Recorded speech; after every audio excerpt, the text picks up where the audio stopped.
Today we're going to be painting this pen and wash by the master watercolorist Edward Wesson. He was a self-taught artist from 1910 to I think he died in 1983, but he was most well known for his clear washes, his pen and wash, which we're going to be doing today with a very, very limited palette. And I picked this because what he used to say was, somebody said to him, how do you pick when you're using watercolor or you're using pen and wash? And he said, probably quite straightforwardly, that he would use watercolor for pastoral, sort of landscape paintings that don't have any sort of form or structure, but use the pen and wash for things like this with buildings that have lots of detail and stuff. I just thought I'd put out the color palettes that he used. So normally if he's doing his normal watercolor, he'd be using raw sienna, cadmium yellow, burnt umber, which is a chocolate brown, light red. Now, if any of you have light red, I'm not really sure.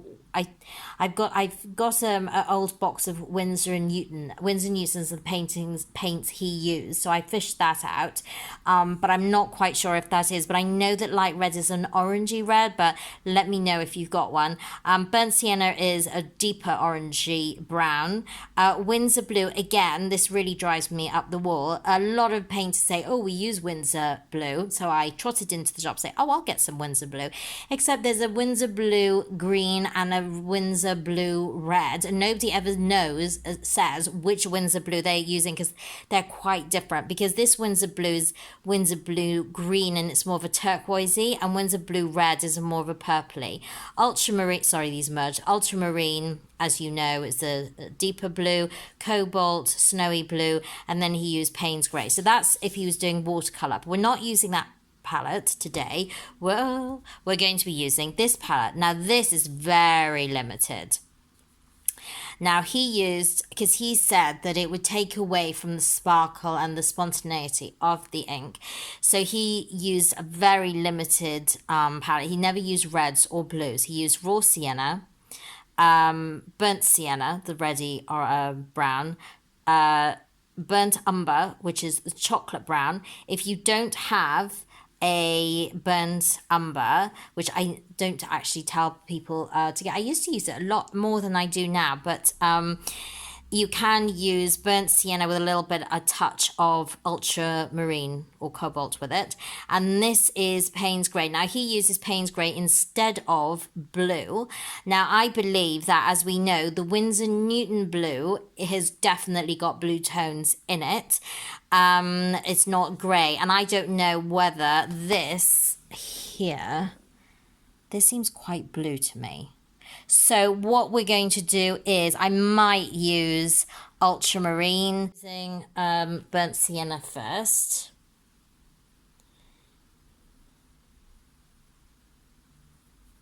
I'm just going to put this down here. And then I'm going to pick a raw sienna and I'm going to put the building in raw sienna wash. This is all going to be wet on dry.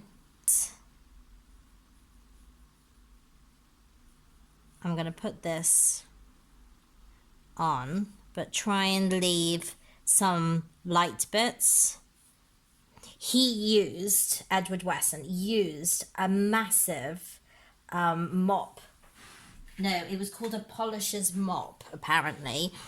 I don't even know if it was a proper watercolor brush, but it's a big mop made of squirrel hair, and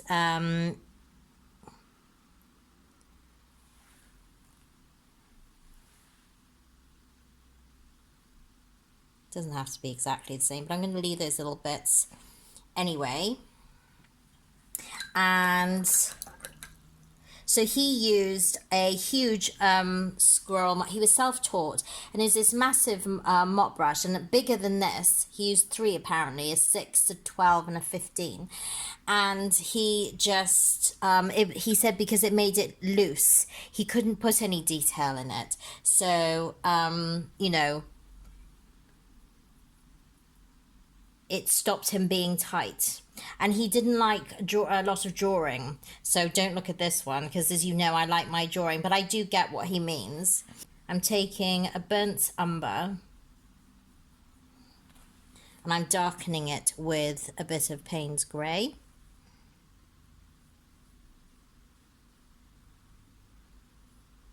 And I'm just putting it on here.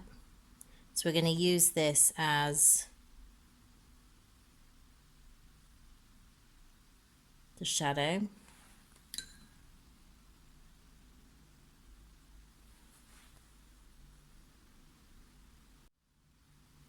I think to go for maybe the ultramarine.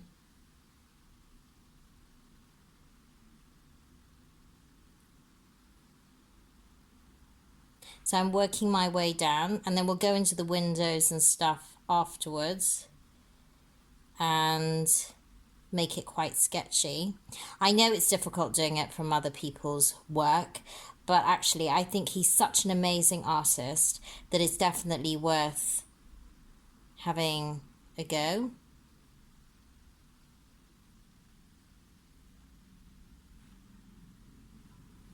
As well, so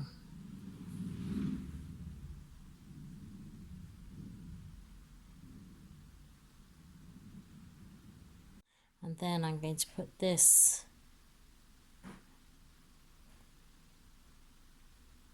shadow over here.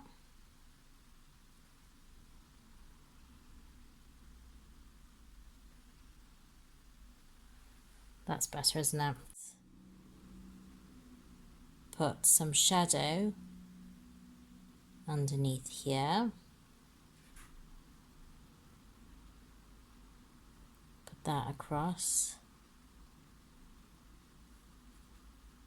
So you're going to be doing light washes, really.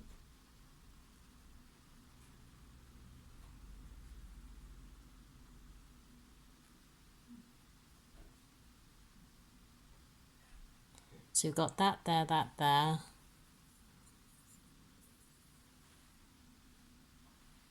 We want that shadow. So basically we're in the final straights, believe it or not.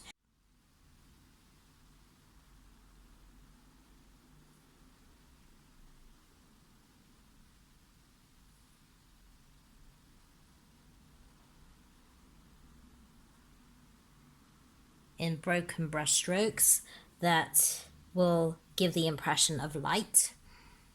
So this is going to take me some time. So what I'm going to just do is show you how I'm doing it.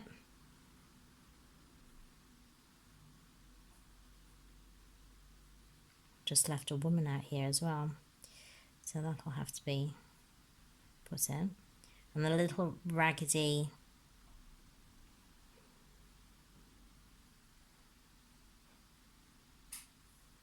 brush strokes coming along here. Try to make them fairly even. And don't forget there are things in the window that you actually need to go around. There's also a shadow here.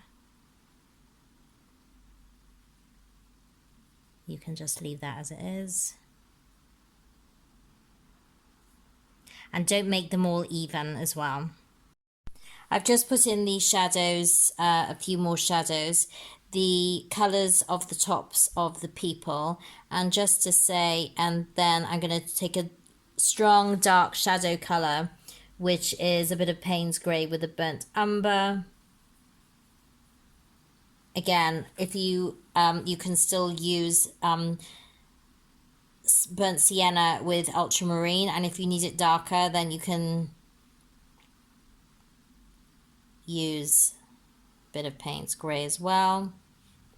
So you want that along the front, and then scratch that little bit of, don't go over her feet.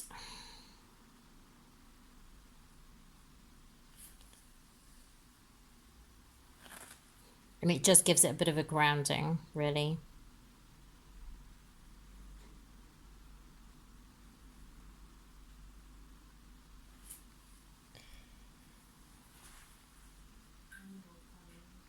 And a little bit skirt here.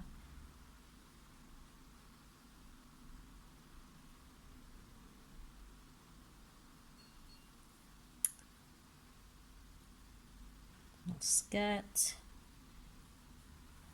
There's a man here in the shadows that if you use either a small brush, or you can just put him in on top of the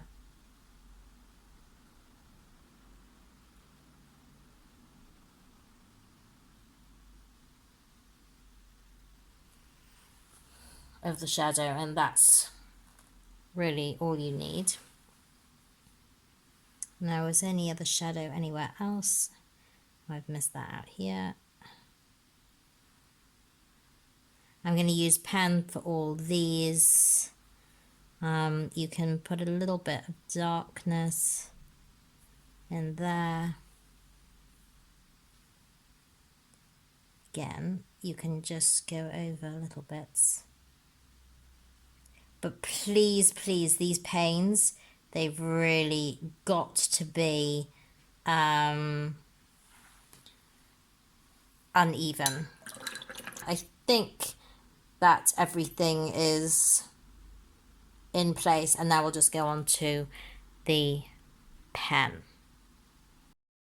So I'm starting to put on ink. I've started to put it on already. I started to fill in these little Paynes and fill in the frames, and then put these broken lines, and please make sure they're broken lines across underneath. I filled in the old Curiosity shop. If you actually look even at the poster, the photograph, it's really old worldy. I don't know what the font is actually, what this is called, but there's no way you can, well, I mean, you might be able to copy it, but I couldn't. So I just did a sort of a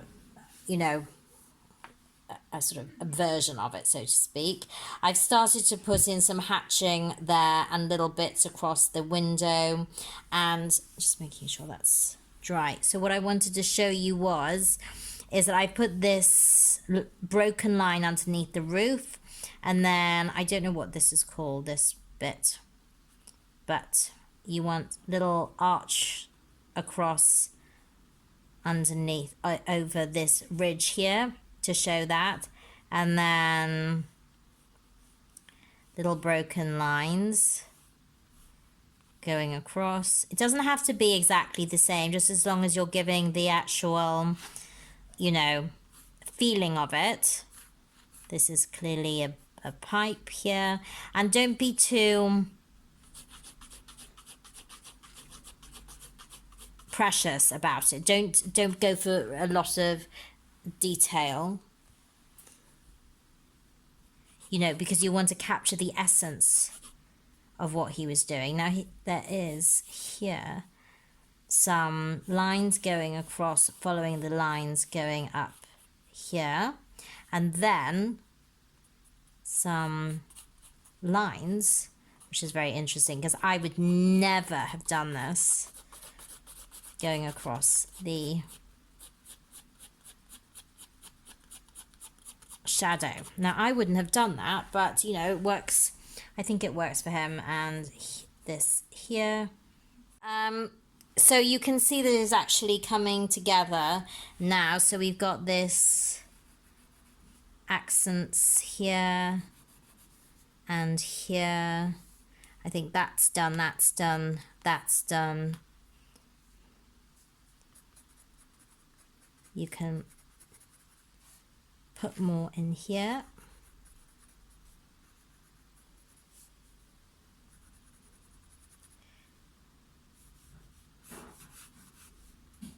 And you can use your artistic license as well. So for example, I had some shadow down that should have been down here, but I just put it in with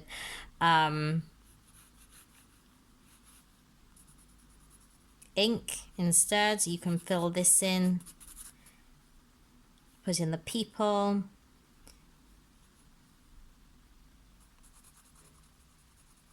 You can make more of the shadow by going over it with some ink, and that will make it, as you can see, that's really making it stand out a little bit more. Don't forget the little lantern here. This is still too wet, oh well. And there's a little shadow here, which actually will show the end of the house. And you can make it quite sketchy.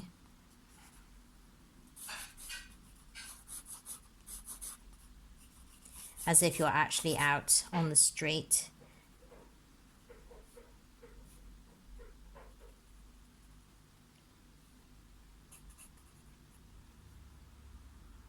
Give her an arm.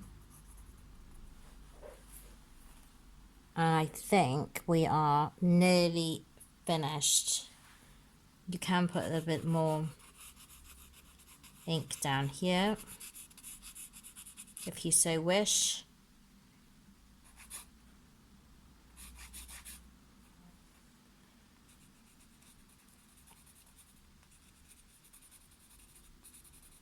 But you hopefully can see what I'm doing, that I'm just sort of standing back and really seeing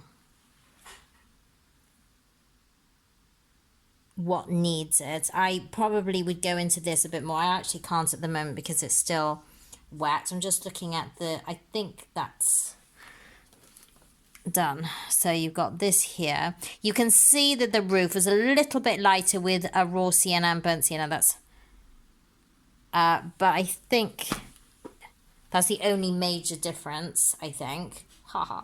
But I think that is captured his style. But